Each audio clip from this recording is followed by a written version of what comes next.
অনুষ্ঠান সব সময় সুখ নিয়ে আসে না।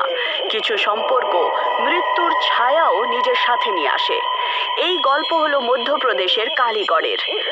অমরের বাড়িতে খুশির পরিবেশ রয়েছে, কারণ মেয়েরা তাকে দেখতে আসবে। মা, আরে বিয়ের এত তারা কিসের বলো তো? এখন আমি বিয়ে শিয়ে করতে চাই না। তোমার কি মনে হয় তোমার বিয়ে তাড়াতাড়ি হচ্ছে? যদি সময় মতো বিয়ে হতো না, তবে আমি আমার নাতির জন্য সম্পর্ক খুঁজতাম। কিন্তু বাবা, ভাই, প্রবলেমটা কি তোমার বিয়েতে? তোমার তো কোনো প্রবলেম নেই তো, তাহলে তুমিই বিয়ে করে নাও। আর তক্ষুনি দরজা নিজে নিজেই খুলে যায়। বাতাসে একটা মর্মর ধ্বনি। কেউ কাঁদছে, যেন সব কিছু দেখছে। কেউ লুকিয়ে আছে। তারপর মেয়ে লোকজন নিয়ে আসে। আসুন, চা জল তো খেতেই থাকবো। প্রথমে ছেলে অমরের সাথে দেখা করান তো। বাবা অমর! অমর চলে আসে, আর তক্ষুনি তাড়াতাড়ি দরজায় কড়া নাড়ে। বাতাস শীতল হয়ে যায়, আলো জ্বলতে শুরু করে, এবং জানালা দিয়ে দেখা যায় সাদা পোশাক পরা এক ভূতনি। অনেকক্ষণ ধরে সে জানালা দিয়ে অমরের দিকে তাকিয়েছিল। কে আপনি? কে আপনি? তক্ষুনি হঠাৎ একটা সাদা ঝাপসা অবয়ব বাড়িতে ঢুকে যায় আর অমরকে তুলে বাতাসে টেনে নিয়ে যায়। সবাই চিৎকার করে, আর তারপর আলো নিভে যায় এবং অন্ধকার নেমে আসে। রাতের অন্ধকার যেন গ্রাস করছে কালীগড় গ্রাম। ভয়ে কাঁপতে কাঁপতে ওরা অমরকে খুঁজে বেড়াচ্ছিল। সবার মনে একটাই প্রশ্ন, অমরকে খুঁজে পাওয়া যাবে, নাকি সেও সেই ভূতনির শিকার হয়ে যাবে? ছেড়ে দাও ভাইরা, মনে হচ্ছে একেও পাওয়া যাবে না।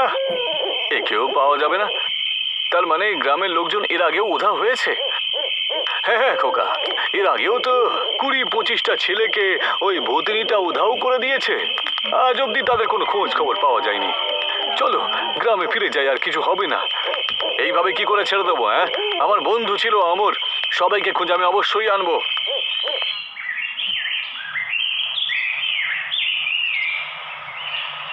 রাজ গ্রামবাসীদের সাথে নিজের বন্ধুকে খোঁজার জন্য একটা খালি জঙ্গলে একটা তান্ত্রিকের কাছে যায়। তোমাদের গ্রামে একটা আত্মা ছায়া রয়েছে, ওই মেয়েটা কাউকে ছাড়বে না। হ্যাঁ বাবা, যখনই কেউ উধাও হয়ে যায় ওই ভূতনিটাকে দেখতে পাওয়া যায়।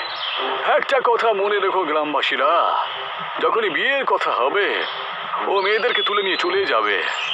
হ্যাঁ বাবা, যখনই বিয়ের কথা ওঠে না, তখনই মেয়েকে তুলে নিয়ে পালিয়ে যায়। আসলে এই আত্মাটা কে বলুন তো? ও কে চায় কি? ও একজন অভিশপ্ত আত্মা, যা একেবারে ঘুরে বেড়াচ্ছে।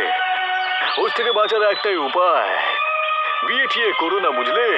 যেখানে বিয়ের কথা উঠবে সেখানেই ভূতনিটা চলে আসবে। ও সবার পিছু নিয়েছে যে। গ্রামের রাস্তায় সবকিছু শান্ত। লোকেরা নিজেদের বাড়িতে ফিরছে, আর প্রত্যেক পায়ে পায়ে ভয় বেড়ে যাচ্ছে। সবার মনে একটাই প্রশ্ন, যে এই আত্মা সত্যিই তাদের পিছু করছে। ভাই, এখন এই আত্মার চক্করে সারা জীবন বিয়ে না করেই থাকতে হবে। মিথ্যা কথা বলবে না, এই আত্মাটা তো শুধু বাহানা। তুমি এমনিতেই তোমার জন্য আর কোথায় সম্বন্ধ পাচ্ছ? নিজের মুখটা আয়নায় দেখেছো গিয়ে? ওরে না রে ভাই, তা নয়। ওরে ভাই শোন, একবার গিয়ে চেক করে নে না। গ্রামের প্রতিটা মেয়ের ফোনে আমারই ছবি থাকে, বুঝলি?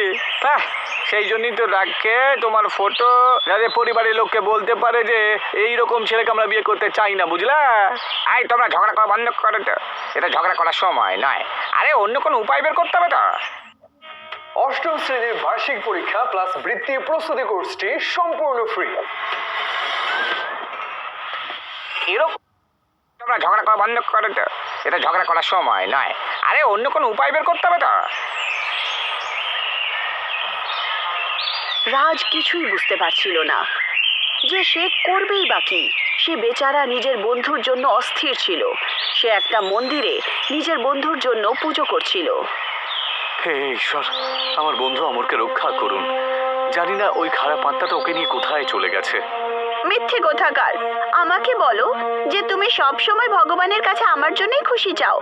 আমি সব শুনেছি, তুমি তো বন্ধুর জন্য প্রার্থনা করছো। আরে বিপদে পড়ে রয়েছে আমার বন্ধু অমর, ওর প্রাণ যেতে পারে, তুমি জানো না? কি হয়েছে ওর? কোন এক ভূতনি নাকি ওকে তুলে নিয়ে চলে গেছে। অমরের সাথে সাথে আমাদের গ্রাম থেকে 25টা ছেলে আরো উধাও হয়ে গেছে। কিন্তু কেন? কারণ ওর জন্য সম্বন্ধ এসেছিল যে। কি সম্পর্ক? তো আমিও পাঠাতে যাচ্ছি তোমার বাড়িতে। এরকম একদম করবে না, তাহলে আমাকেও তুলে নিয়ে চলে যাবে ওই ভূতনিটা। তাহলে তো এই ভূতনির চক্করে আমাদের বিয়ে কখনো হবে না। ওই দুজনের মধ্যে কথাবার্তা হচ্ছিল, তক্ষুনি মন্দিরের অন্ধকার থেকে একজন বাবা বেরিয়ে আসেন। মনে রেখো তোমরা দুজন, ওই ভূতনিটা ভক্ষক নয়, ওর রক্ষক। কিন্তু বাবা, আমরা নিজেদের চোখে দেখেছি অমর যখন উধাও হয়েছিল ওই ভূতনিটা ওখানেই তো ছিল। আমি বললাম না ওই ভূতনিটা ভক্ষক নয়, ও হলো রক্ষক। বাবা, আমি কি করে বিশ্বাস করব আপনার কথাতে বলুন তো? কোনো প্রমাণ আছে আপনার কাছে যে ওই ভূতনিটা রাক্ষস নয়? সেটা তো ভূতনি নিজেই প্রমাণ করে দেবে। যদি সত্য জানতে চাও তাহলে রাত্রির 12টার সময় নদীর পাশে বটগাছের নিচে একবার চলে এসো। এইটুকু বলে বাবা ওখান থেকে চলে যান। কিন্তু রাজ আর নেহার মনে একটা ভয় চলে আসে যে রাত্রি 12টার সময় কে যাবে ওই বটগাছের নিচে। এটা ভূতনির চাল তো নয়। গ্রামের লোকেরা একটা গাছের নিচে একত্রিত হয়। সবার চেহারায় ভয় আর চিন্তা ছিল। আজকে আমাদের সবাইকে ওই ভূতনিটার সাথে দেখা করার জন্য রাত্রির 12টার সময় অম্রপালি নদীর ধারে বটগাছটার কাছে যেতে হবে। আরে আমি যাব না ওখানে দাদা, এই ভূতনির চাল নিশ্চয়ই কোনো রকম ও সবাইকে তুলে নিয়ে পাইলে যাবে। আরে ও ভূতনি ভক্ষক নয়, হলো রক্ষক। আরে এই কথা তোমার কে বললো? আরে মন্দিরে একজন সাধু বাবা ওই বলেছেন। গ্রামবাসীরা কথা বলছিলই, তক্ষুনি ওখানে তান্ত্রিক চলে আসে। এটা ভূতনির চাল, সমস্ত গ্রামবাসীরা ওখানে তোমরা যাবে আর ও সবাইকে তুলে নিয়ে পালাবে। হ্যাঁ হ্যাঁ হ্যাঁ হ্যাঁ, তান্ত্রিক মশাই ঠিক কথা বলছেন, আমরা যাব না। আমরা যাবো না। আরে আপনারা ওখানে যেতে ভয় পাচ্ছেন কেন বলুন তো? আরে ভূতনি আমাদের সবাইকে যদি উধাও করতেই চাও তাহলে বাড়ি থেকেও তো উধাও করতে পারে। আরে আমরা একসাথে থাকবো, ওখানে যাবার পরেই আমরা সবকিছু বুঝতে পারবো যে আসল সত্যটা কি।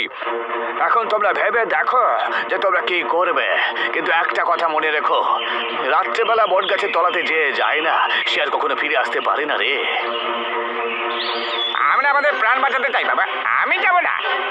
গ্রামবাসীদের সেই ভূতনি সম্পর্কে সতর্ক করে তান্ত্রিক চলে যান আর গ্রামের লোকেরাও তাদের বাড়িতে ফিরে যায়। কিন্তু রাজ আর নেহা একই রকম দুঃখী ছিল। আমি ওখানে একাই যাব। তুমি একা যাবে না, আমিও তোমার সাথে যাব। রাজ আর নেহা এক ভয়ঙ্কর জার্নির দিকে এগিয়ে যায়। তারা কি সত্যিটা জানতে পারবে, নাকি তারাও পড়বে সেই ভূতনির ফাঁদে?